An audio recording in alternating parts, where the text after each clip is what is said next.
Here is an idea that might sound strange, but if your company is really serious about its purpose and the impact it has on the environment, the industry, the market, and everybody around, should you still think about the competition the same way? Or actually, is there a chance to think that there is no more competition, but that everyone who helps you achieve the purpose that you've set as your goal is actually a friend, an ally, an advocate for your cause, right?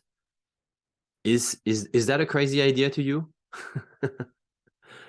I'm wondering because I've seen now several examples of this phenomenon.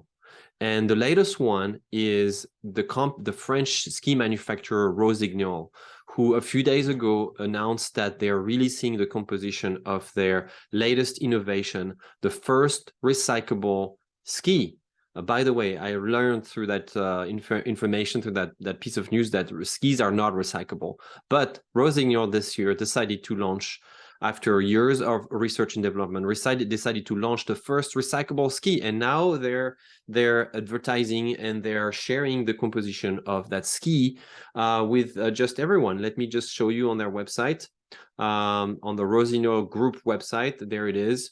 And you can read clearly what the ski is made of. There you go. Polyester, titanol, I mean, bois, wood, caoutchouc, anything, right? So if you are a competitor, you can go there and just look at this. This is a very important piece of this is a very important piece of information that is typically would be considered a trade secret, right? But the company has decided to share that publicly with everyone. Why? It's because Rossignol wants to foster and accelerate circular economy in their industry. They want to encourage further industry collaboration to meet the challenges of creating a circular economy throughout the ski industry, which is right now almost inexistent because skis can be recycled. And this invitation to imagine a new way of operating in their industry give them tremendous narrative power.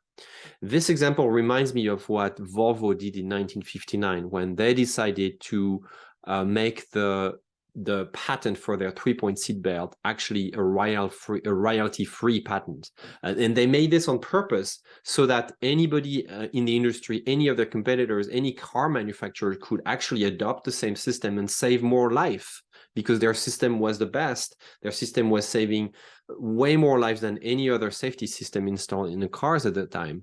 And they really wanted to see more car manufacturers adopt this innovation, and therefore to just reduce the friction and reduce the barrier to access to that new system. They just said, well, we have a patent, but it's royalty free. Anybody can use it and we won't go after you.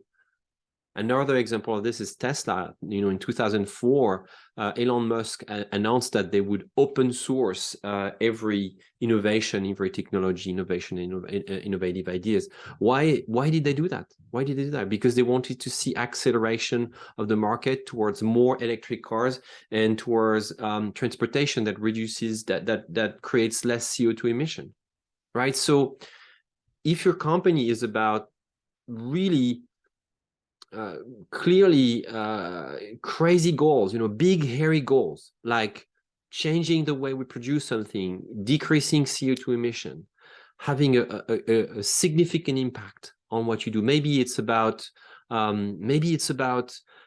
creating more possibilities for people in the job market. Maybe it's about improving housing in a community, in a city, in a region where there are not enough housing, for instance. What are you ready to sacrifice? What are you ready to change in the way you operate, in the way you see your presence in the market? Are you willing to go up to that point where you say, I don't have any more competitors, anybody can help me do that, and here is how I do business. Here is what my product is made of. Please help me make more of these products. If you have better ideas to enhance this product, because now you know the composition, now you can help me. Develop better products, better processes, better experiences, better services, whatever the case might be. Right? It's an interesting idea that I see more and more.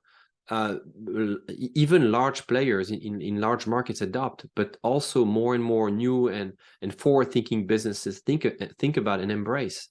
And I'd like to ask you the question: is this something you would be willing to adopt? Right, thinking that there's no more competitors, that you can help them, you can actually teach them, you could actually do consulting for them, for your competitor, for your competitors who are now not your competitors, but maybe you call them your partners or your niche mates or category mates. And instead of trying to kill them, you actually try to collaborate with them and try to leverage each other's strength to advance the way we experience, the way we consume something, the way we live around a certain area of the globe, right? So let me know if that sounds like a crazy idea to you, or if there is something here that has legs. What limitations do you see? But I see a lot of power there. I see a lot of opportunity. Thank you so much. As always, I hope this helps. I hope this helps you think differently and change the narrative in your industry. Thanks.